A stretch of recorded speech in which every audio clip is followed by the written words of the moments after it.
ನೀವು ಹೇಳಿದಾಗೆ ಗಣೇಶ ಅಂತ ಅನ್ನೋದು ಭಾಳ ಜನಪ್ರಿಯ ದೇವರು ಅಂತ ಅಂದರೆ ಈಗ ದೇವರಲ್ಲೂ ಒಂದು ಜನಪ್ರಿಯ ದೇವರು ಅಂತ. ವಿಘ್ನಗಳು ಬರದೇ ಇರೋ ಹಾಗೆ ತಡೀತಾನೆ ಅವನು, ವಿಘ್ನಹರ್ತ. ಹಾಗೆಯೇ ವಿಘ್ನವನ್ನು ಉಂಟು ಮಾಡ್ತಾನೆ ವಿಘ್ನಕರ್ತ ಅಂತ.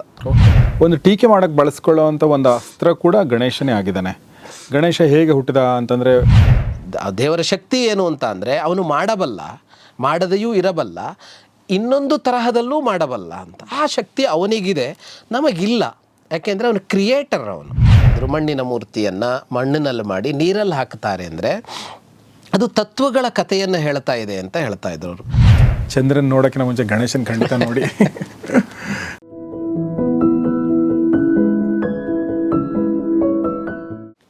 ಸ್ನೇಹಿತರೆ ನಮಸ್ಕಾರ. ಗೌರಿ ಶಕ್ಕಿ ಸ್ಟುಡಿಯೋದ ಈ ವಿಶೇಷ ಕಾರ್ಯಕ್ರಮಕ್ಕೆ ನಿಮಗೆಲ್ಲ ಸ್ವಾಗತ. ಮೊದಲನೇದಾಗಿ ಎಲ್ಲರಿಗೂ ಗಣೇಶ ಚತುರ್ಥಿಯ ಹಾರ್ದಿಕ ಶುಭಾಶಯಗಳು. ಈ ಶುಭಾಶಯಗಳನ್ನ ನಿಮಗೆ ಹೇಳ್ಕೊಡೋದಕ್ಕೆ ನಮ್ಮ ಜೊತೆಗೆ ಜಾಯ್ನ್ ಆಗಿದ್ದಾರೆ ವಿದ್ವಾನ್ ಜಗದೀಶ್ ಶರ್ಮಾ ಸಂಪತ್ ಸರ್. ಸೊ ಅವ್ರಿಗೂ ಕೂಡ ಗಣೇಶ ಚತುರ್ಥಿಯ ಶುಭಾಶಯಗಳನ್ನ ಹೇಳೋದ್ರ ಮೂಲಕ ನಾನು ಸ್ವಾಗತಿಸ್ತೀನಿ. ನಿಮ್ಗೆ ಕೂಡ ಶುಭಾಶಯಗಳು ಸರ್. ನಮಸ್ತೆ. ಗಣೇಶ ಚತುರ್ಥಿಯ ಈ ಶುಭ ಸಂದರ್ಭದಲ್ಲಿ ಗಣೇಶನ ಬಗ್ಗೆ ಮಾತಾಡೋಣ ಅಂತ ನಾನು ಅಂದ್ಕೊಂಡ್ವಿ. ಸೊ ಹಿಂಗೆ ಕೂತ್ಕೊಂಡಿದ್ವಿ. ಗಣೇಶ ಅಂದರೆ ನಮ್ಮೆಲ್ಲರ ಪ್ರೀತಿ ಪಾತ್ರ ದೇವರು.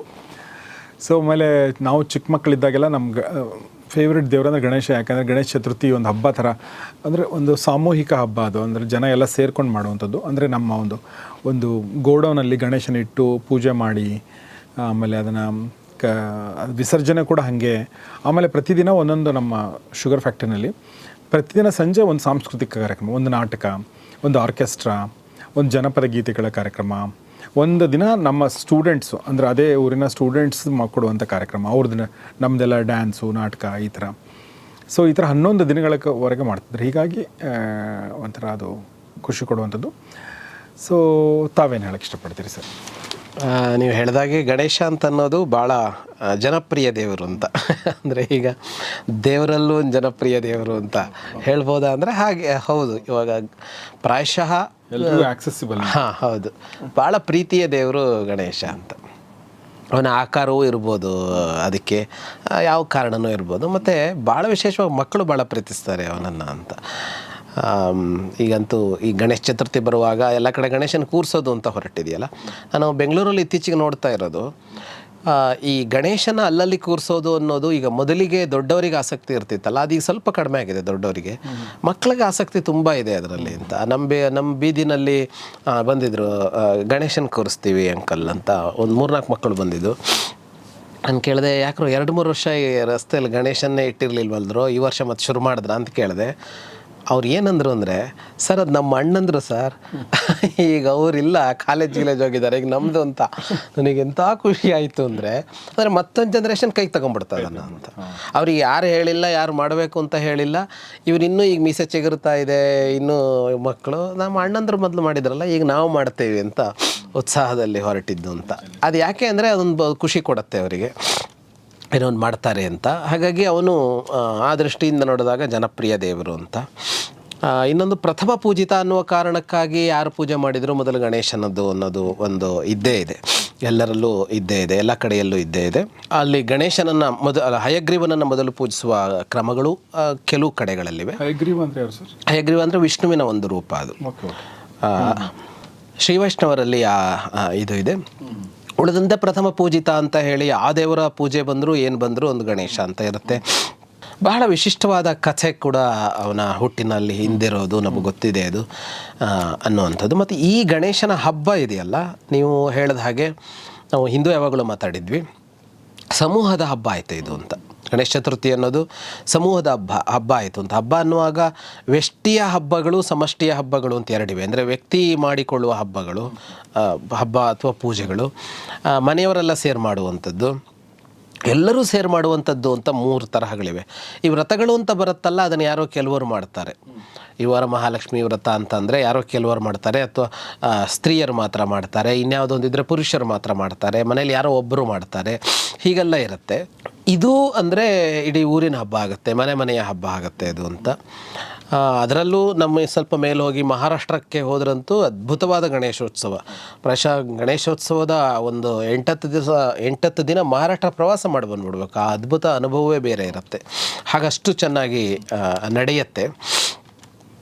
ಹಲವು ಕಾರಣಗಳಿಗಾಗಿ ಅವನ ಪೂಜೆ ಅಂತ ಬಂತು. ಒಂದು ಪ್ರಥಮ ಪೂಜೆ ಅಂತ ಅನ್ನುವಾಗ ಅವನನ್ನು ವಿಘ್ನಗಳಿಗೆ ಅಧಿಪತಿ ಅಂತ, ವಿಘ್ನರಾಜ ಅಂತ ಕರೀತಾರೆ. ವಿಘ್ನಗಳು ಅಂದರೆ ತಡೆ. ಒಂದು ಕೆಲಸ ಮಾಡುವಾಗ ಒಂದು ತಡೆ ಬರುತ್ತಲ್ಲ ಅದು ಅಂತ. ಯಾವ ಕೆಲಸ ಮಾಡುವಾಗಲೂ ಒಂದು ತಡೆ ಬರುತ್ತೆ. ಆ ವಿಘ್ನಗಳನ್ನು ಒಂದು ಶಕ್ತಿ ಅಂತ ಗುರುತಿಸುತ್ತೆ. ಹಲವು ಶಕ್ತಿಗಳು, ಅವಕ್ಕೊಂದು ರೂಪವೂ ಇದೆ ಅಂತ. ವಿಘ್ನಗಳಿಗೆ ಶಕ್ತಿ ಅಂತ ವಿಘ್ನಗಳೇ ಒಂದು ಶಕ್ತಿ ಅಂತ. ಅಂದರೆ ಒಂದು ಶಕ್ತಿನೇ ಅಲ್ಲ, ಒಂದು ಕೆಲಸ ಮಾಡ್ತಾವಲ್ಲ, ತಡಿತವೆ ಅಂತಂದಾಗ ಅಲ್ಲೊಂದು ಬಲ ಇದೆ ಅಂತ. ಅವುಗಳನ್ನು ಗಣಗಳು ಅಂತ ಕರೆದ್ರು. ಆ ವಿಘ್ನಗಳೆಂಬ ಗಣಗಳಿಗೆ ಅವನು ಅಧಿಪತಿ. ಹಾಗಾಗಿ ಅವನಿಗೆ ಗಣಪತಿ ಅಂತ. ಗಣ ಅಂದರೆ ಗುಂಪು, ಆ ಗುಂಪಿನ ಅಧಿಪತಿ ಅವನು ಅಂತ. ಗಣೇಶ ಅಂದರೂ ಹಾಗೆ, ಗಣದ ಈಶ ಅನ್ನೋ ಅರ್ಥದಲ್ಲಿ ಗಣೇಶ ಗಣಪತಿ ಅಂತ ಬಂದಿರುವಂಥದ್ದು. ಹಾಗೆ ಅವನು ವಿಘ್ನಗಳಿಗೆ ಅಧಿಪತಿಯಾಗಿರೋದ್ರಿಂದಾಗಿ ಅವನು ಎರಡು ಕೆಲಸ ಮಾಡ್ತಾನೆ ಅಂತ. ಒಂದು ವಿಘ್ನ ಹರ್ತ ಮತ್ತು ವಿಘ್ನಕರ್ತ ಅಂತ ಎರಡು ಅಂತ. ವಿಘ್ನಗಳು ಬರದೇ ಇರೋ ಹಾಗೆ ತಡಿತಾನೆ ಅವನು, ವಿಘ್ನಹರ್ತ. ಹಾಗೆಯೇ ವಿಘ್ನವನ್ನು ಉಂಟು ಮಾಡ್ತಾನೆ, ವಿಘ್ನಕರ್ತ ಅಂತ. ತಡೆಯನ್ನು ಉಂಟು ಮಾಡ್ತಾನೆ ಅಂತ. ಈ ತಡೆ ಉಂಟು ಮಾಡ್ತಾನೆ ಅಂತ ಅಂದಾಗ ಇದೇನಿದು, ದೇವ್ರು ಹಿಂಗೆಲ್ಲ ಮಾಡ್ಬೋದಾ ಅಂತ ಅನ್ಸುತ್ತೆ. ದೇವ್ರು ಹಿಂಗೆ ನಾವು ಮಾಡೋ ಕೆಲಸ ಕಲ್ಲ ಹಾಕ್ಬೋದಾ ಅಂತ. ಅಂದರೆ ಕೆಲವು ಕೆಲಸಕ್ಕೆ ತಡೆ ಒಡ್ಬೇಕಾಗತ್ತೆ ಜಗತ್ತಿನಲ್ಲಿ, ಎಲ್ಲವೂ ನಡಿಬಾರ್ದು. ಯಾರೆಲ್ಲ ಏನೆಲ್ಲ ಅಂದ್ಕೊಳ್ತಾರೋ ಅದೆಲ್ಲ ಜಗತ್ತಲ್ಲಿ ನಡೆದ್ರೆ 3 ನಿಮಿಷದಲ್ಲಿ ಜಗತ್ತು ಸುಟ್ಟೋಗಿರತ್ತೆ. ಪಕ್ಕದ ಮನೆಯವನು ಏನೋ ಅಂದ್ಕೊಂಡಿದ್ದಾನೆ, ಈಚೆ ಮನೆ ಬಾಂಬ್ ಬಿದ್ದೋಗ್ಲಿ ಅಂತ, ಈ ಮನೆಯವನು ಅವನ ಮನೆ ಸುಟ್ಟೋಗ್ಲಿ ಅಂತ ಅಂದ್ಕೊಂಡಿರ್ತಾನೆ. ಅಂದರೆ ತಮಾಷೆಯಾಗಿದ್ರೂ ಎಲ್ಲ ಕೆಲಸಗಳು ಒಮ್ಮೆಲೆ ನಡಿಬಾರ್ದು, ಎಲ್ಲ ಕೆಲಸಗಳು ನಡಿಲೇಬಾರ್ದು. ಕೆಲವು ಕೆಲಸಗಳು ಯಾವಾಗಲೂ ನಡಿಬೇಕು, ಒಂದು ಕಾಲ ಬಂದ ನಡಿಬೇಕು. ಈಗಲ್ಲ ಇದು ಅಂತ. ನಮ್ಮ ಬದುಕಿನಲ್ಲೂ ನಾವು ಕೆಲಸಗಳನ್ನು ಹೀಗೆ ಇಟ್ಕೋತೀವಿ, ಇದು ಬೇಡ, ಇದು ಬೇಕು, ಇದು ಮುಂದೆ, ಇದನ್ನು ಮಾಡೋದು ಬೇಡ ಅಂತ ಇರುತ್ತಲ್ಲ. ಹಾಗಾಗಿ ತಡೆ ಅಂತ ಬೇಕಾಗುತ್ತೆ. ಈ ರಥೋತ್ಸವಗಳು ನಡೆಯುತ್ತಲ್ಲ, ದೊಡ್ಡ ದೊಡ್ಡ ರಥಗಳನ್ನು ಎಳಿತಾರಲ್ಲ, ತುಂಬ ಜನ ಸೇರಿ ಎಳಿತಾರಲ್ಲ, ಸಾವಿರಾರು ಜನ. ಆ ಎಳೆಯುವಾಗ ಅದಕ್ಕೊಂದು ಬ್ರೇಕಿಂಗ್ ವ್ಯವಸ್ಥೆ ಇರುತ್ತೆ. ರಥೋತ್ಸವ ನಡೆಯುವಲ್ಲಿ ಗಮನಿಸ್ಬೋದು, ದೊಡ್ಡ ಒಂದು ಇದಿರುತ್ತೆ ಹಳೆಯ ಕ್ರಮದಲ್ಲಿ. ಅದನ್ನು ಚಕ್ರಕ್ಕೆ ಹೀಗೆ ಕೊಡ್ತಾ ಇರ್ತಾರೆ. ಆಗ ಕೂಡಲೇ ಕೊಡ್ತಾ ಇರ್ತಾರೆ. ಅಂದರೆ ಅದು ಮೂವು ಅಷ್ಟು ಸುಲಭಕ್ಕಾಗಬಾರ್ದು, ನಿಧಾನ ಆಗಬೇಕು. ಯಾಕೆ ನಿಧಾನ ಆಗಬೇಕು ಅಂತ ಅಂದರೆ, ಈಗ ನೂರಾರು ಜನ ಸಾವಿರಾರು ಜನ ಎಳೆದಾಗ ಹಾಗೆ ಎಳೆದ್ರೆ, ಆ ವೇಗ ತಗೊಂಡ್ರೆ ಏನಾದೀತು ಪರಿಸ್ಥಿತಿ ಅಂತ. ಅದು ನಿಧಾನವಾಗಿ ಹೋದರೂ ಮಾತ್ರ ಅಪಾಯ ಆಗಲ್ಲ, ಇಲ್ಲದೇ ಇದ್ದರೆ ಬಹಳ ಅಪಾಯಕಾರಿಯಾದದ್ದು ಅಂತ. ಹಾಗಾಗಿ 1000 ಜನ ಎಳಿತಾ ಇರ್ತಾರೆ, ಅಲ್ಲೊಂದು 4-5 ಜನ ಇರ್ತಾರೆ. ಅವ್ರದ್ದೇನು ಅಂದರೆ ಅದು ಹೋಗದೇ ಇದ್ದಾಗ ತಡೆಯೋದೇ ಅವ್ರ ಕೆಲಸ ಅಂತ. ಹಾಗಾಗಿ ಇವರೆಲ್ಲ ವಿಘ್ನ ಹರ್ತರಾದರೆ ಅಲ್ಲೊಂದು 4-5 ಜನ ವಿಘ್ನಕರ್ತರನ್ನು ವ್ಯವಸ್ಥೆಯೇ ಇಟ್ಕೊಂಡಿರತ್ತೆ ಅಂತ. ಒಂದು ಕಂಟ್ರೋಲಿಂಗ್ ಸಿಸ್ಟಮ್ ಅಂತ ಒಂದು ಇರಬೇಕು ಅಂತ. ಈಗ ವಾಹನಗಳಲ್ಲಿ ಅಂತ ಅಂದರೆ ಅದನ್ನು ವೇಗ ಮಾಡುವ ವ್ಯವಸ್ಥೆಯೂ ಇರುತ್ತೆ, ವೇಗವನ್ನು ಕಡಿಮೆ ಮಾಡುವ ವ್ಯವಸ್ಥೆಯೂ ಇರುತ್ತೆ. ಯಾಕೆ ವಾಹನಗಳು ನಮಗೆ ಅಪಾಯಕಾರಿ ಅಲ್ಲ ಅಂದರೆ, ಅಲ್ಲಿ ವೇಗ ನಿಯಂತ್ರಕ ಇರೋದ್ರಿಂದಲೇ. ಆಕ್ಸಿಲೇಟರ್ ಪಕ್ಕದಲ್ಲಿ ಬ್ರೇಕ್ ಇಲ್ಲದೆ ಹೋದರೆ ಏನಾದೀತು ಅಂತ. ಹಾಗಾಗಿ ತಡೆಯೊಡ್ಡುವ ಅಂಶಗಳು ಬೇಕೇ ಬೇಕಾಗತ್ತೆ ಅಂತ. ಆದ್ದರಿಂದ ತಡೆಯನ್ನು ನಿವಾರಿಸುವ ಎರಡೂ ಕೆಲಸವನ್ನು ಅವನು ಮಾಡ್ತಾನೆ ಅಂತ. ಇದನ್ನು ಯಾರು ಮಾಡಬೇಕಾಗತ್ತೆ ಅಂತ ಅಂದರೆ, ಈಗ ಒಂದು ಕಡೆಯಲ್ಲಿ ಈ ಕೆಲಸಗಳು ನಡೀತಾ ಇರುವಾಗ ಇದು ಹೋಗಲಿ, ಇದು ಸ್ಲೋ ಆಗಲಿ, ಇದು ಈಗ ಬೇಡ ಅನ್ನುವ ನಿರ್ಣಯವನ್ನು ಯಾರು ತಗೋತಾನೆ ಅಂದರೆ ಮುಖ್ಯಸ್ಥ ತಗೋತಾನೆ.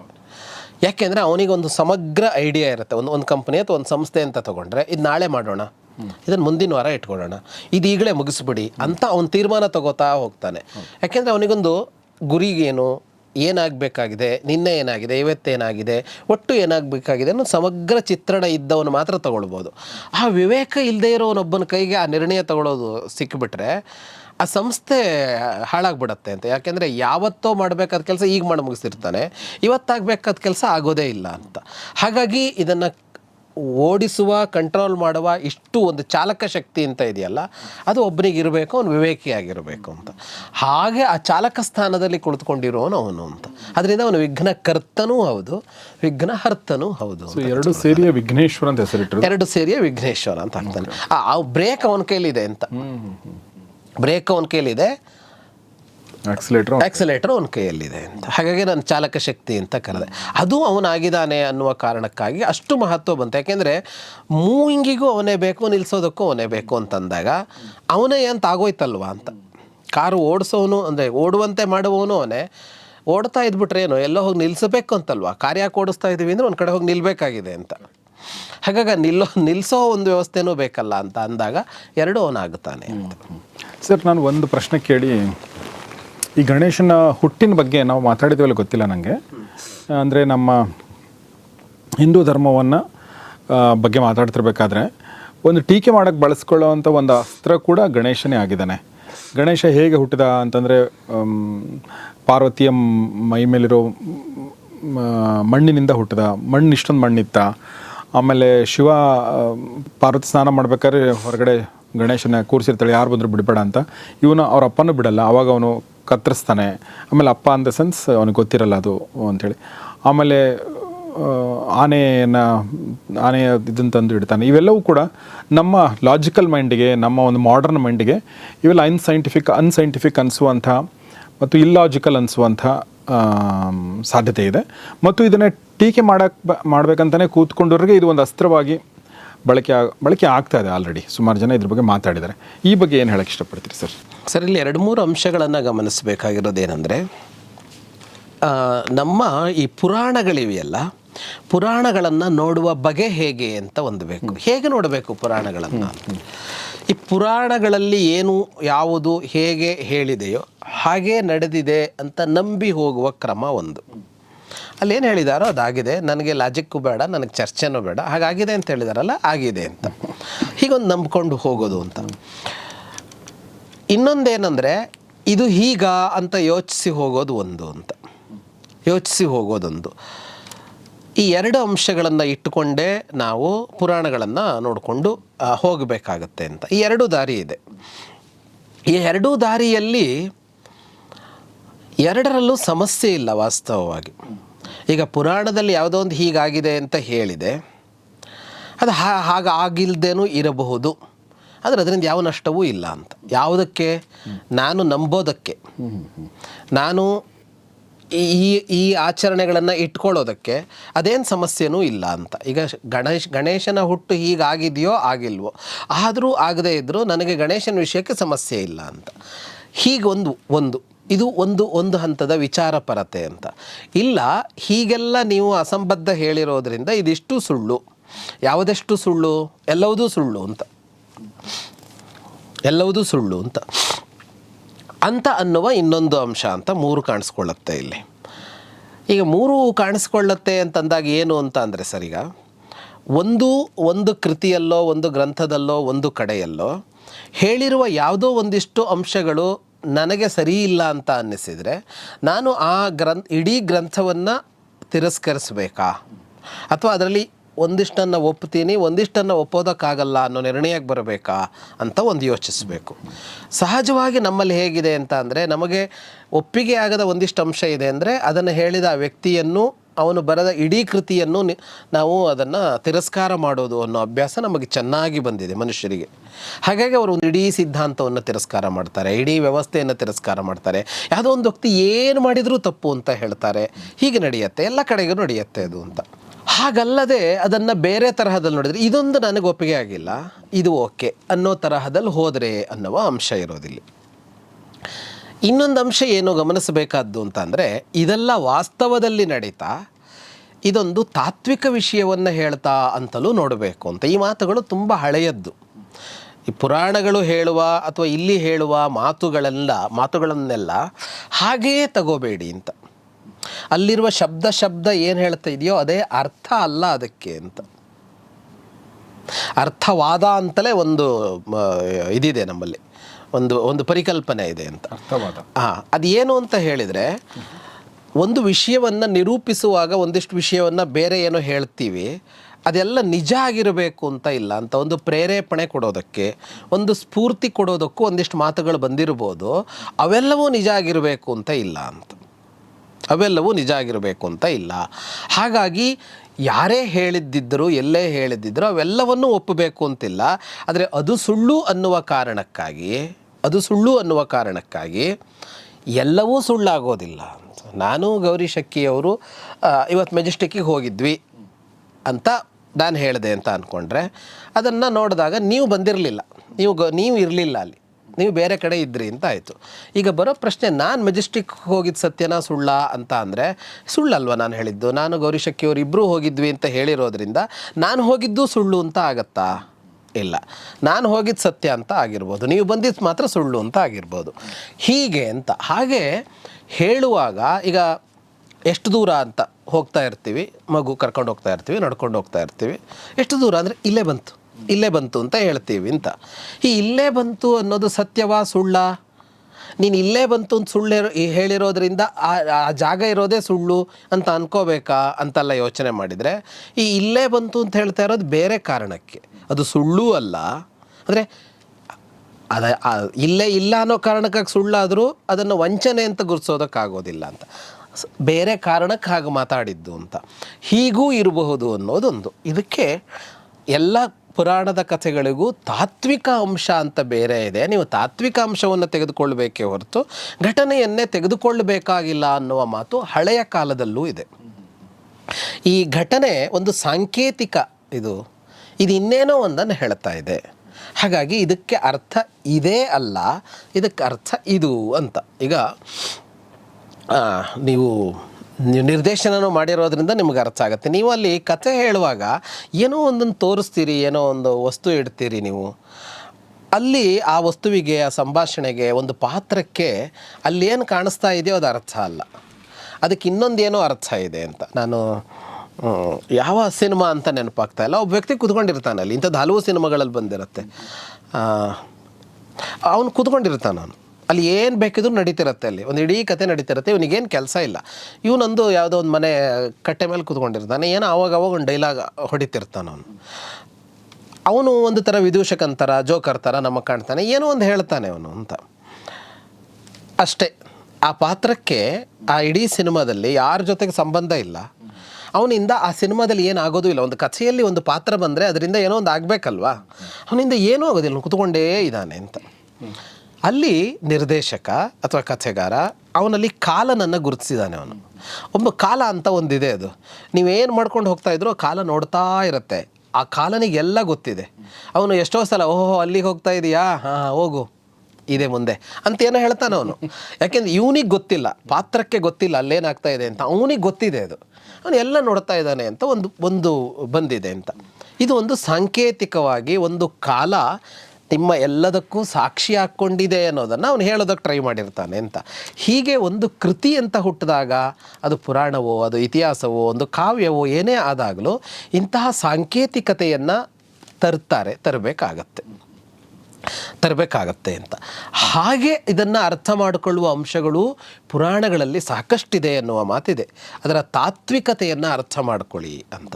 ಇನ್ನು ಕೆಲವು ತಾತ್ವಿಕ ಭೂಮಿಯಲ್ಲಿ ನಡೆದಿರುತ್ತೆ, ವಾಸ್ತವವಾಗಿ ಹೀಗೆ ಒಂದು ಘಟನೆ ನಡೆದಿರುತ್ತೆ ಅಂತ ಅಲ್ಲ ಅಂತ. ಹಾಗಾಗಿ ಇದನ್ನು ಅರ್ಥ ಮಾಡಿಕೊಳ್ಳೋದಕ್ಕೆ ಹಲವು ಅಂಶಗಳು ಸೇರ್ಕೊಳ್ಳುತ್ತೆಯೇ ಹೊರತು ಸುಮ್ಮನೆ ಬಹಳ ಲಘುವಾಗಿ ಅದನ್ನು ತೆಗೆದುಕೊಂಡು ಹೋಗಬೇಕಾಗಿಲ್ಲ. ತುಂಬ ಸಾಮಾನ್ಯವಾದ ಗ್ರಹಿಕೆ ಅಂತ ಅಂದರೆ ಅವರು ಅಷ್ಟೇ ಕಥೆಯಲ್ಲೇ ನಿಲ್ತಾರೆ, ಅವರಿಗೆ ನಿಮ್ಮ ಲಾಜಿಕ್ ಬೇಕಾಗಿಲ್ಲ. ಇದರ ಹಿಂದೆ ಏನಿದೆ ಗೊತ್ತಾ, ಗಣೇಶನನ್ನು ಮಣ್ಣಿನಲ್ಲಿ ಮಾಡಿ ನೀರಿಗೆ ಯಾಕೆ ಹಾಕ್ತಾರೆ ಗೊತ್ತಾ ಅನ್ನುವಾಗ ಅಲ್ಲೇನೊಂದು ತಾತ್ವಿಕತೆ ಇದೆ ಅಂತ, ಅಲ್ಲೊಂದು ತಾತ್ವಿಕತೆ ಇದೆ ಅಂತ. ಪರಮ ಪೂಜ್ಯ ರಂಗಪ್ರಿಯ ಸ್ವಾಮಿಗಳು ಅಂತ ಇದ್ದರು, ಅವರು ಬಹಳ ಚೆನ್ನಾಗಿ ಅದನ್ನು ವಿವರಿಸ್ತಾ ಇದ್ದರು. ಮಣ್ಣಿನ ಮೂರ್ತಿಯನ್ನು ಮಣ್ಣಿನಲ್ಲಿ ಮಾಡಿ ನೀರಲ್ಲಿ ಹಾಕ್ತಾರೆ ಅಂದರೆ ಅದು ತತ್ವಗಳ ಕಥೆಯನ್ನು ಹೇಳ್ತಾ ಇದೆ ಅಂತ ಹೇಳ್ತಾ ಇದ್ರು ಅವರು. ಅಂದರೆ ಅಪ್ ತತ್ವ ಅಂತ ಇದೆ, ಜಲತತ್ವ ಅಂತ ಇದೆ. ಅದರ ಸೃಷ್ಟಿ ಹೇಗಾಯಿತು ಅಂದರೆ, ಮೊದಲು ಸೃಷ್ಟಿಯಾದದ್ದು ನೀರು ಅಂತ, ಪಂಚಭೂತಗಳಲ್ಲಿ. ನೀರಾದ ಮೇಲೆ ಮಣ್ಣು ಇತ್ಯಾದಿಗಳಾದವು ಅಂತ. ಫಸ್ಟು ಎಲ್ಲವೂ ನೀರೇ ಇತ್ತು ಅಂತ. ಹಾಗಾಗಿ ಇದು ಮಣ್ಣು ಹೋಗಿ ನೀರಲ್ಲಿ ಸೇರ್ಕೊಳ್ತು ಅಂದರೆ ಯಾವುದು ಮುಂದುವರೆದಿದೆಯೋ ಅದು ಅದರ ಹಿಂದೆ ಹೋಗಿ ಮರ್ಜಾಗಬೇಕು ಅನ್ನೋದನ್ನು ಹೇಳ್ತಾ ಇದೆ ಅದು ಅಂತ. ಇದು ಮುಂದುವರೆದಿತ್ತು, ವಾಪಸ್ ಹೋಗುತ್ತೆ ಅನ್ನೋದನ್ನು ಹೇಳ್ತಾ ಇದೆ. ಈ ತಾತ್ವಿಕ ಅಂಶ ಈ ಗಣಪತಿಯನ್ನು ಮಾಡಿ ನೀರಲ್ಲಿ ಮುಳುಗಿಸೋದ್ರಲ್ಲಿ ಇದೆ ಅಂತ ಅವ್ರು ಹೇಳ್ತಾ ಇದ್ರು. ಇದು ಒಬ್ಬ ಸಾಮಾನ್ಯ ಗ್ರಹಿಕೆಯವನಿಗೆ ಬೇಕಾಗಿ ಏನೂ ಇಲ್ಲ, ಅವನು ಅದ್ರ ಬಗ್ಗೆ ತಲೆ ಕೆಡಿಸ್ಕೋಬೇಕಾಗಿಲ್ಲ. ಅವನಿಗೇನು ಅಂದರೆ ಅವನಿಗೆ ಎಷ್ಟು ಕಥೆಯಲ್ಲಿ ಹೇಳಿರ್ತೀವೋ ಅಷ್ಟೇ ಸಾಕಾಗತ್ತೆ ಅಂತ. ರಾಹುಕೇತುಗಳು ಬಂದು ಸೂರ್ಯನನ್ನು ಚಂದ್ರನನ್ನು ನುಂಗುತ್ತವೆ, ಅದು ಗ್ರಹಣ ಅಂತ ಕಥೆ ಹೇಳಿದ್ರಿ ನಿಮ್ಮ ಪುರಾಣಗಳಲ್ಲಿ ಅಂದರೆ, ಗ್ರಹಣವನ್ನು ಗುರುತಿಸೋದಿದೆಯಲ್ಲ, ಇವತ್ತು ನಾವು ಇಷ್ಟು ಯಂತ್ರಗಳ ಮೂಲಕ ಗುರುತಿಸ್ತಾ ಇದ್ದೀವಲ್ಲ, ಅವತ್ತು ಲೆಕ್ಕಾಚಾರದ ಮೇಲೆ ಗ್ರಹಣ ಗುರುತಿಸ್ತಾ ಇದ್ರು. ಗ್ರಹಣವನ್ನು ಯಾವತ್ತಿಂದ ಗುರುತಿಸೋದಕ್ಕೆ ಆರಂಭ ಮಾಡಿದ್ದಾರೆ ಅಂದರೆ ಸಾವಿರ ವರ್ಷದ ಹಿಂದಿನ ಇತಿಹಾಸಕ್ಕೆ ಹೋಗುತ್ತೆ. ಹೆಂಗೆ ಗುರುತಿಸ್ಕೊಂಡ್ರಿ ಅಂತ ಅಂದರೆ, ಇಲ್ಲಿ ಕುಳಿತು ಲೆಕ್ಕ ಹಾಕಿ ಅಲ್ಲಿಯ ಚಲನೆ ಹೀಗಿದೆ, ನೆರಳು ಹೀಗಿದೆ ಅಂತ. ಛಾಯಾ ಹಿ ಭೂಮೇ ಶಶಿನ ಮಲತ್ವೇ ನಾರೋಪಿತ ಶುದ್ಧಿಮತಃ ಪ್ರಜಾಭಿ ಅಂತ ಕಾಳಿದಾಸ ಮಾತಾಡ್ತಾನೆ. ನೆರಳು ಚಂದ್ರನ ಮೇಲೆ ಬೀಳ್ತಾ ಇದೆ, ಅದಕ್ಕೆ ನಿನಗೆ ಹಂಗೆ ಕಾಣ್ತಾ ಇದೆ ಅನ್ನೋ ಮಾತನ್ನು ಕಾಳಿದಾಸ ಅವತ್ತು ಮಾತಾಡ್ತಾನೆ. ಅಂದರೆ ಈ ನೆರಳಿನ ಆಟ ಇದೆ ಅಲ್ಲೊಂದು ಅಂತ ಗೊತ್ತಿತ್ತು ಅವರಿಗೆ. ಆದರೆ ಯಾರಿಗೆ ಅದು ಸೈನ್ಸ್ ಸ್ಟೂಡೆಂಟಿಗೆ. ಸಾಮಾನ್ಯ ಗ್ರಹಿಕೆ ಒಬ್ಬ ವ್ಯಕ್ತಿನಿಗೆ ಅದೇನು ಕತೆ ಬೇಕಾಗಿಲ್ಲ, ಒಂದು ಚಂದಕ್ಕೆ ಕತೆ ಹೇಳಿದ್ರು ಅನ್ನೋ ತರಹ ಅಂತ. ಹಾಗೊಂದು ಕಥೆಯೇ ಒಂದು ಸೂರ್ಯ ರಾಹು ಕೇತು ಅಂತ ಒಬ್ಬರಿದ್ದರು, ಅವರ ಬದುಕಿನಲ್ಲಿ ಒಂದು ನಡಿಲೇ ಇಲ್ವಾ ಅಂದರೆ ಹಾಗೂ ಹೇಳೋದಕ್ಕೆ ಸಾಧ್ಯ ಇಲ್ಲದೆ ಇರೋದು. ಅಲ್ಲಿ ಸೂರ್ಯ ಚಂದ್ರ ಅಂತ ಅಂದಾಗ ಈ ಸೂರ್ಯ ಅಂತ ಹೇಳ್ತೀವಲ್ಲ, ಇದರ ಅಭಿಮಾನಿ ದೇವತೆ ಅನ್ನುವ ಅರ್ಥದಲ್ಲಿ ಆ ಸೂರ್ಯನ ತಗೋತಾರೆ. ಅವನಿಗೊಂದು ಬದುಕಿದೆ, ಅವನಿಗೊಂದು ಹೆಂಡತಿ ಇದ್ದಾರೆ, ಅವನಿಗೆ ಮಕ್ಕಳಿದ್ದಾರೆ, ಅವನೊಬ್ಬ ಎಲ್ಲೋ ರಾಜ ಆಗಿರ್ತಾನೆ, ಇನ್ನೊಂದಾಗಿರ್ತಾನೆ, ಅಲ್ಲೊಂದು ಕಥೆ ಇದೆ, ಅವನ ಬದುಕಿನ ಘಟನೆ ಅಂತ. ಎಲ್ಲವನ್ನೂ ಸೇರಿಸ್ಕೊಳ್ಳೋಕೆ ಹೋಗಬಾರ್ದು. ಇಲ್ಲೇನಾಗಿದೆ ಅಂದರೆ ಯಾವುದನ್ನು ಬೇಕಿದ್ರೆ ಎಲ್ಲಿ ಬೇಕಾದ್ರೂ ಸೇರಿಸ್ಕೊಂಡ್ಬಿಡ್ತಾ ಇದ್ದಾರೆ ಎಲ್ಲರೂ, ಎರಡೂ ಕಡೆಯವರು. ಇವರು ಅರ್ಥ ಮಾಡ್ಕೊಳ್ಳುವಾಗಲೂ ಸೇರಿಸ್ಕೊಳ್ತಾ ಇದ್ದಾರೆ, ಅವರು ಅನರ್ಥ ಮಾಡ್ಕೊಳ್ಳುವಾಗಲೂ ಸೇರಿಸ್ಕೊಳ್ತಾ ಇದ್ದಾರೆ ಅಂತ. ಹಾಗೆ ಇವೆಲ್ಲ ಬೇರೆ. ಇದು ತಾತ್ವಿಕತೆಯ ವಿಷಯ, ಇದು ಸಾಂಕೇತಿಕತೆಯ ವಿಷಯ, ಇದು ನಡೆದ ವಿಷಯ ಅಂತ ಹೀಗೆ ಹಲವು ತರಹದಲ್ಲಿ ನೋಡೋದಕ್ಕೆ ಸಾಧ್ಯ ಆಗುತ್ತೆ. ಹಾಗೆ ಇದನ್ನು ವಿಭಾಗ ಮಾಡಿಕೊಂಡು ನೋಡ್ತಾ ಹೋದರೆ ನಮಗೆ ಈ ಸಂಸ್ಕೃತಿಯಲ್ಲಿ ಸಮಸ್ಯೆ ಇದೆ ಅಂತೇನೋ ಅನಿಸೋದಿಲ್ಲ. ಆ ಕಥೆಯನ್ನು ನಾವು ಖುಷಿ ಪಡ್ತೀವಿ. ಈಗ ಏನು ಆನೆಯ ತಲೆಯನ್ನು ತಂದು ಕೂರಿಸಿ ಆ ಕತೆ ಏನು ಚೆಂದ ಇದೆಯಲ್ವಾ ಅಂತ. ಶಿವ ಇರಲಿಲ್ಲ, ಹೊರಗಡೆ ಹೋದ, ತನ್ನ ಮೈಯ ಕೊಳೆಯಿಂದ ಒಂದು ಬೊಂಬೆ ಮಾಡಿದ್ಲು, ಕಾಯೋದಕ್ಕೆ ಹೇಳೋದಕ್ಕೊಂದು ಜೀವ ಕೊಟ್ಲು, ಒಂದು ಬೊಂಬೆಗೆ ಜೀವ ಕೊಟ್ಲು ಅಂತ ಅಂದರೆ ಏನು ಚಂದ. ಕಾಯೋದಕ್ಕೆ ಹೇಳಿದ್ಲು, ತಾಯಿ ಹೇಳಿದ್ಲು ಅಂತ ಕಾಯ್ತಾ ಇತ್ತು ಮಗು. ಶಿವ ಬಂದರೆ ತಡೆದು ಬಿಟ್ಟ. ಆದರೆ ಮಗು ತನಗಿಂತ ದೊಡ್ಡವನು ಬಂದ್ರೂ ಅಮ್ಮ ಹೇಳಿದ್ದನ್ನು ಕೇಳ್ತೀನಿ ಅಂತ ಕೂತ್ಕೊಳ್ತು ಅಂತಂದಾಗ ಸರ್, ಆ ಮೌಲ್ಯ, ಆ ಭಾವ, ಎಷ್ಟು ಚಂದದ ಕಥೆಗಳು. ಅವನಿಗೆ ಸಿಟ್ಟಾಯ್ತು, ಯಾರಿಗೆ ಸಿಟ್ಟು ಬರೋದಿಲ್ಲ ಅಂತ ಕಡ್ದು ಹಾಕದ. ಆಗ ಒಂದು ಆನೆಯ ತಲೆ ಅಂತಂದು ಕೂರಿಸಿದ. ಈ ಆನೆಯ ತಲೆ ಅಂತಂದು ಕೂರಿಸಿದ ಅನ್ನುವಾಗ ಜೀವ ಕೊಟ್ಟ. ಮತ್ತೆ ಜೀವ ಕೊಡೋದು ಅಂತ ಅಂದರೆ ಮೊದಲಿನಂತೆ ಮಾಡೋಕ್ಕಾಗದೇ ಇರ್ಬೋದು, ಆದರೆ ಜೀವಂತ ಮಾಡದ ಅಂತ. ಹೀಗೆಲ್ಲ ಕಥೆಯನ್ನು ನಾವು ನೋಡ್ಕೊಂಡು ಹೋದ್ರೂ ಎಷ್ಟು ಸುಂದರವಾದ ಕಥೆ, ಎಷ್ಟು ಚೆನ್ನಾಗಿದೆ ಅಂತ ಕೇಳೋದಕ್ಕೆ ಬಹಳ ಖುಷಿ ಕೊಡುತ್ತೆ. ಈ ಅಂಶಗಳನ್ನು ಬಿಟ್ಕೊಂಡ್ರೂ ಕೂಡ, ಈಗ ನಾವು ಅದಕ್ಕೊಂದು ಅರ್ಥ ಅಂತ ಈಗ ಅಂದ್ಕೊಂಡ್ವಲ್ಲ, ಇದಿಲ್ಲದೆ ನೋಡಿದ್ರು ಕತೆ ಚಂದ ಇದೆ ಅಂತ ನಾವು ಕೇಳ್ತೀವಿ. ಇದನ್ನು 10 ಸಲ ನಾವೇ ಕೇಳ್ಕೊಂಡು ಚಂದದ ಕತೆ ಅಂತ ಹೇಳ್ತೀವಿ. ಆ ಕತೆ ಕೇಳುವಾಗ ನಮಗೇನು ಲಾಜಿಕ್ ಸಮಸ್ಯೆ ಆಗಲ್ಲ ಸರ್, ನಮಗೇನು ಲಾಜಿಕ್ ಸಮಸ್ಯೆ ಆಗಲ್ಲ. ನಾವು ಗಣೇಶನ ಪೂಜೆ ಮಾಡೋದಕ್ಕೂ ಅದಕ್ಕೂ ಏನೂ ಸಮಸ್ಯೆ ಆಗಲ್ಲ ಅಂತ ಹೀಗೆ ಹೋಗೋದು. ಅದನ್ನು ಇಟ್ಕೊಂಡು ನಾಳೆ ಇಲ್ಲೊಬ್ಬನ ತಲೆ ಕಡಿತೀನಿ, ಆನೆ ತಲೆ ಜೋಡಿಸ್ತೀನಿ ಅಂತ ನಾವು ಹೋಗೋದು ಇಲ್ಲ. ಅದು ಯಾರು ಮಾಡಿದ್ರ ಹಾಗೆ ಅಂತ ಪ್ರಶ್ನೆ. ಇಷ್ಟು ಕಾಲ ನಂಬ್ಕೊಂಬಂದ್ರಲ್ಲ ಸರ್ ಆ ಕಥೆಯನ್ನು, ಇಷ್ಟು ಕಾಲ ನಂಬ್ಕೊಂಬಂದಿದ್ದಾರಲ್ಲ 1000 ವರ್ಷ. ಯಾರಾದರೂ ನನ್ನ ಮಗನ ತಲೆ ಕಡ್ದು ಬಿಡ್ತೀನಿ, ಇದಕ್ಕೆ ಸಿಂಹ ತಂದು ಜೋಡಿಸ್ತೀನಿ, ನನ್ನ ಮಗನ ನೋಡಿರಿ ಎಲ್ಲರೂ ಹೆದರ್ಕೋತಾರೆ, ಶಿವನೇ ಮಾಡಿದಾನೆ ಅಂತ ಯಾವನಾರು ಪ್ರಯತ್ನ ಪಟ್ಟನ ಅಂತ. ಆ ಮೂರ್ಖತನವನ್ನು ಒಬ್ಬನೂ ಮಾಡಲಿಲ್ಲ ಅಂದರೆ ಎಲ್ಲರಿಗೂ ಗೊತ್ತಿದೆ ಅಲ್ವ ಅದಾಗೋದಿಲ್ಲ ಅಂತ. ಅದನ್ನು ಮಹಿಮೆ ಅಂತ ಅಂದರು, ಶಿವನ ಮಹಿಮೆ. ಶಿವನಿಗೆ ಸಾಧ್ಯ ಇದೆ ಅಂತ, ಸಾಧ್ಯ ಇಲ್ಲ ಅಂತಲೂ ಹೇಳೋದಕ್ಕಾಗೋದಿಲ್ಲ ಅಂತ. ಯಾಕೆಂದರೆ ಕರ್ತುಂ ಅಕರ್ತುಂ ಅನ್ಯಥಾ ಕರ್ತುಂ ಅಂತ. ದೇವರ ಶಕ್ತಿ ಏನು ಅಂತ ಅಂದರೆ ಅವನು ಮಾಡಬಲ್ಲ, ಮಾಡದೆಯೂ ಇರಬಲ್ಲ, ಇನ್ನೊಂದು ತರಹದಲ್ಲೂ ಮಾಡಬಲ್ಲ ಅಂತ. ಆ ಶಕ್ತಿ ಅವನಿಗಿದೆ, ನಮಗಿಲ್ಲ. ಯಾಕೆಂದರೆ ಅವನು ಕ್ರಿಯೇಟರ್ ಏನು ಬದಲಾವಣೆ ಬೇಕಿದ್ರೂ ಮಾಡ್ತಾನೆ, ನಮಗಾಗಲ್ಲ.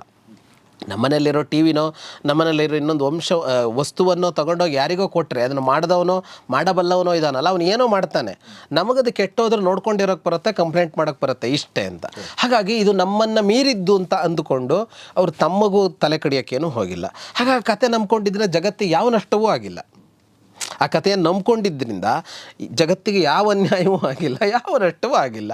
ಅವನು ಅಂದ್ಕೊಂಡ ದೇವರೇ ಅಂತ ಕೈ ಮುಗಿದ ಅಷ್ಟೇ ಅಂತ. ಹಾಗಾಗಿ ಈ ಇಡೀ ಪುರಾಣವನ್ನು ನೋಡುವ ದೃಷ್ಟಿಕೋನ ಯಾವುದು ಅಂತ, ಒಂದು ಪುರಾಣ ಪ್ರಜ್ಞೆ ಅನ್ನೋದು ಬೇಕು. ಅದನ್ನು ಇಟ್ಕೊಂಡು ನೋಡಬೇಕು. ಯಾರು ನಂಬುವವರು ನೋಡಬೇಕು, ನಂಬದೆ ಖಂಡಿಸೋದಕ್ಕೆ ಹೊರಟವರು ಕೂಡ ತೀರಾ ಚೀಪಾಗಿ ಇದನ್ನು ಖಂಡಿಸೋದಕ್ಕೆ ಹೋಗಬಾರ್ದು. ಇಷ್ಟು ಎತ್ತರಕ್ಕೆ ಬಂದು ಖಂಡಿಸಿದರೆ ಅವ್ರ ಜೊತೆ ಕೂತ್ಕೊಂಡು ಮಾತಾಡೋದಕ್ಕೂ ಸಾಧ್ಯ ಆಗುತ್ತೆ. ಇದು ಎಲ್ಲಿ ಬರುತ್ತೆ ಕತೆ? ಆ್ಯಕ್ಚುಲಿ ಗಣೇಶನ ಕತೆ ಇದು ಪುರಾಣಗಳಲ್ಲಿ ಬರುತ್ತೆ, ಶಿವಪುರಾಣಗಳಲ್ಲಿ ಬರುತ್ತೆ. ಗಣೇಶಂದೇ ಗಣೇಶ ಪುರಾಣ ಅಂತ ಇದೆ, ಅಲ್ಲಿ ಬರುತ್ತೆ ಸರ್. ಆಮೇಲೆ ಕೊನೆಯದಾಗಿ ಈಗ ನಂಬೋರ್ಗೂ ಮತ್ತು ನಮ್ಮದೇ ಇರೋರ್ಗೂ ಅಂದರೆ ಇದು ಹೀಗಿದೆ, ನಾನು ಪೂಜೆ ಮಾಡೋಕ್ಕೂ ತೊಂದರೆ ಇಲ್ಲ ಅನ್ನೋರ್ಗೂ, ಅಥವಾ ಪೂಜೆ ಮಾಡ್ತೀನಿ ಬಟ್ ನನಗೆ ಐ ವಾಂಟ್ ಅಂಡರ್ಸ್ಟ್ಯಾಂಡ್ ಅಂತ ಕೆಲವರು ಇರ್ತಾರಲ್ಲ, ಅಂಥವ್ರಿಗೆ ಏನು ಅದೇ ಸಾಂಕೇತಿಕತೆ ಆ ಥರ ತಾತ್ವಿಕತೆ ಏನಾದರೂ ಅದ್ರ ಹೇಳ್ಬೋದು ಸರ್? ಏನು ಈ ಕಥೆಯಲ್ಲ ಅಥವಾ ಗಣೇಶನ ಕಥೆಯಲ್ಲಿ ಈ ಕಥೆಯಲ್ಲಿ ಅಂತಂದಾಗ ಸಾಂಕೇತಿಕತೆ ಅಂತಂದಾಗ ನಾನು ಮೊದಲು ಸ್ವಲ್ಪ ಪ್ರಸ್ತಾಪ ಮಾಡಿದ್ನಲ್ಲ ಅದು ಅಂತ ಒಂದು ಅದರಲ್ಲಿ ಆ ಸೃಷ್ಟಿಯಾಗಿದ್ದು ಆ ಸೃಷ್ಟಿಯ ವಿಷಯ, ಆಮೇಲೆ ಒಂದು ಜೀವಂತಿಕೆಯನ್ನು ಕೊಡುವ ಅಂಶ, ಇವುಗಳನ್ನು ಗಮನಿಸ್ಕೊಳ್ಬೋದು ಅಂತ ಅನಿಸುತ್ತೆ. ಬಟ್ ಗಣೇಶ ನಾವು ಇಷ್ಟೆಲ್ಲ ಗಂಭೀರವಾಗಿ ಮಾತಾಡಿದ್ವಿ, ಬಟ್ ಗಣೇಶನ ಹಬ್ಬ ಯಾವಾಗಲೂ ಖುಷಿ ಕೊಡೋಂಥ ಹಬ್ಬ. ಮತ್ತು ನಾವು ಚಿಕ್ಕವರಿದ್ದಾಗ ಇನ್ನೂ ಒಂದಷ್ಟು ಕಥೆಗಳಿದ್ವು. ಏನಂದರೆ ಗಣೇಶನ ಆವತ್ತಿನ ದಿನ ಗಣೇಶನ ನೋಡದೆ ಚಂದ್ರನ ನೋಡೋಂಗಿಲ್ಲ, ಅಪವಾದ ಬರುತ್ತೆ ಅಂತ. ಹೌದು. ಸೊ ಹಿಂಗಾಗಿ ನಾವು ತಲೆ ತಗ್ಗಿಸ್ಕೊಂಡೇ ಹೋಗ್ತಿದ್ವಿ, ಅಥವಾ ನಮಗೆ ಹೇಳ್ತಿದ್ರು ನೀವು ಯಾವುದೇ ಕಾರಣಕ್ಕೂ ಚಂದ್ರನ ನೋಡಬೇಡ, ಫಸ್ಟ್ ಗಣೇಶನ ನೋಡಂತ ಹೋಗಿ ಗಣೇಶನ ನೋಡಿ ಆಮೇಲೆ ಚಂದ್ರನ ನೋಡಬೇಕು ಅಂತ. ಒಂದು ಸಲ ನಾನು ಯಾರೋ ನಮ್ಮ ಮನೇಲಿ, ಯಾರು ನೆನಪಿಲ್ಲ ನನಗೆ, ಘಟನೆ ನೆನಪಿದೆ, ಗಣೇಶನ ನೋಡ್ದೇ ಚಂದ್ರನ ನೋಡಿದ್ರಂತೆ, ಯಾರು ನೋಡಿದ್ರು ಗೊತ್ತಿಲ್ಲ. ಅವತ್ತು ನಮ್ಮ ಮನೆ ಕಿಲಿ ಕಳೆದೋಯ್ತು. ನಮ್ಮಮ್ಮ ಹೇಳಿದ್ರು, ನೋಡು ನೀ ಗಣೇಶನ ನೋಡ್ದೇ ಚಂದ್ರನ ನೋಡಿದಕ್ಕೆ ಹಿಂಗಾಯಿತು, ನೀನು ಯಾಕೆ ಹಂಗೆ ಮಾಡಿದೆ ಅಂತ ಹೇಳಿದ ನೆನಪಿದೆ. ಅದು ಯಾರು ಅಂತ ನೆನಪಿಲ್ಲ, ನಾನು ಮಾಡಿರ್ಬೋದು, ಯಾರಾದ್ರೂ ಮಾಡಿರ್ಬೋದು. ಸೊ ಹಾಗೆ ನಮ್ಮ ನಂಬಿಕೆಗಳು, ಅದಕ್ಕೆ ಪೂರಕವಾಗಿ ಏನೇನೋ ಘಟನೆಗಳು ಅದೆಲ್ಲವೂ ಇದ್ದೇ ಇರ್ತವೆ. ಸೊ ಅಷ್ಟು ಹೇಳ್ತಾ ಗಣೇಶ ಚತುರ್ಥಿಯ ಈ ಒಂದು ಶುಭ ದಿನದಂದು, ಖುಷಿಯ ದಿನದಂದು, ಆಮೇಲೆ ಗಣೇಶ್ ಅಂದರೆ ನಮಗೆ ಒಂಥರ ಲಿಬರ್ಟಿ ಇದೆ. ಗಣೇಶನ ಜೊತೆಗೆ ನಾವೆಲ್ಲ ಆಟ ಆಡೋದಂದರೆ ಅವನಿಗೆ ಬೇರೆ ಬೇರೆ ವೇಷಗಳನ್ನ ಹಾಕೋದು, ಬೇರೆ ಬಹುಶಃ ಯಾವ ದೇವ್ರ ಜೊತೆಗೂ ನಾವು ಹಂಗೆ ಮಾಡಲ್ಲ ಅನ್ಸುತ್ತೆ. ಇಲ್ಲ, ಹೌದು. ಆಮೇಲೆ ಬೇರೆ ಧರ್ಮದ ದೇವರುಗಳ ಜೊತೆ ಅಂತೂ ಹಾಗೆಲ್ಲ ಮಾಡೋಕ್ಕೆ ಸಾಧ್ಯ ಇಲ್ಲ. ಯಾಕಂದ್ರೆ ದೇವ್ರುಗಳೇ ಕಡಿಮೆ ಬೇರೆ ಧರ್ಮದಲ್ಲಿ. ನಮ್ಮ ಧರ್ಮದಲ್ಲಿ ತುಂಬ ದೇವರುಗಳು ಇರ್ತಾರೆ. ಆಮೇಲೆ ಎಲ್ಲ ಥರದ ರಿಲೇಷನ್ಶಿಪ್ಪು ನಮಗಿದೆ. ಸೊ ಆ ಥರ ಒಂದು ಕ್ಯಾಶುವಲ್ ಇನ್ ದ ಸೆನ್ಸ್ ಒಂದು ಸಲ್ಲಿಗೆ ಇರುವಂಥ ದೇವರು ಗಣೇಶ. ಮತ್ತು ಆತನಿಗೆ ನಾವು ಭಕ್ತಿಪೂರ್ವಕವಾಗಿ ಒಂದಷ್ಟು ವೇಷಗಳನ್ನ ಹಾಕಿ, ನಮ್ಮ ಮಕ್ಕಳಿಗೆ ವೇಷ ಹಾಕಿ ಹಂಗೆ ಖುಷಿ ಪಡ್ತೀವಿ, ಅದೇ ಥರ ಗಣೇಶನಿಗೂ ನಾವು ವೇಷ ಹಾಕಿ ಖುಷಿ ಪಡುವಂಥ ಸನ್ನಿವೇಶಗಳನ್ನ ನಾವು ನೋಡ್ತಾನೆ ಇರ್ತೀವಿ. ಸೊ ಈ ಒಂದು ಸಂದರ್ಭದಲ್ಲಿ ಗಣೇಶನ ಬಗ್ಗೆ ತುಂಬ ಬ್ಯೂಟಿಫುಲ್ಲಾಗಿ ತಮ್ಮ ವಿಚಾರಗಳನ್ನ ಹೇಳಿದಂಥ ಶರ್ಮಾ ಸಂಪಾ ಸರ್ಗೆ ನಿಮ್ಮೆಲ್ಲರ ಪರವಾಗಿ ಧನ್ಯವಾದಗಳು sir. Thank you very much. So ಎಲ್ಲರಿಗೂ ಮತ್ತೊಂದು ಸಲ ಗಣೇಶ ಚತುರ್ಥಿಯ ಶುಭಾಶಯಗಳು. ಒಳ್ಳೆಯದಾಗಲಿ. ಚಂದ್ರನ ನೋಡೋಕ್ಕಿಂತ ಮುಂಚೆ ಗಣೇಶನ ಖಂಡಿತ ನೋಡಿ. ಸೊ ಆಮೇಲೆ ಎಂಜಾಯ್ ಮಾಡಿ, ಮಕ್ಕಳಿಗೂ ಎಂಜಾಯ್ ಮಾಡೋಕ್ಕೆ ಬಿಡಿ. ಆಮೇಲೆ ಗಣೇಶನ ನಾವು ಮುಂಚೆ ನಮ್ಮ ಮನೇಲಿ ಪದ್ಧತಿ ಇರಲಿಲ್ಲ ಕೂರಿಸೋದು. ನನ್ನ ಮಗ ಹುಟ್ಟಿದ ಮೇಲೆ ನನ್ನ ಮಗನ ಸಲುವಾಗಿ ನಾವು ಗಣೇಶನ ಕೂರ್ಸೋಕ್ಕೆ ಶುರು ಮಾಡಿದ್ವಿ. And we enjoying it. ಎಲ್ಲ ಮಕ್ಕಳು ಬರ್ತಾರೆ. ನಮ್ಮ ಮನೇಲಿ ಕ್ರಿಸ್ತನ ಜಯಂತಿ ದಿನ ಅದನ್ನು ಕೂಡ ಕೂರಿಸ್ತೀವಿ, ಅದು ಬೇರೆ ವಿಚಾರ. ಅಂದರೆ ಆ ಒಂದು ಇದನ್ನು ಮಾಡ್ತೀವಿ. ನೋಡ್ತಾರೆ ಗೌರಿಶಕ್ತಿ ಸ್ಟುಡಿಯೋ. ಮತ್ತೊಂದು ಸಲ ಗಣೇಶ ಚತುರ್ಥಿಯ ಶುಭಾಶಯ. ನಮಸ್ಕಾರ.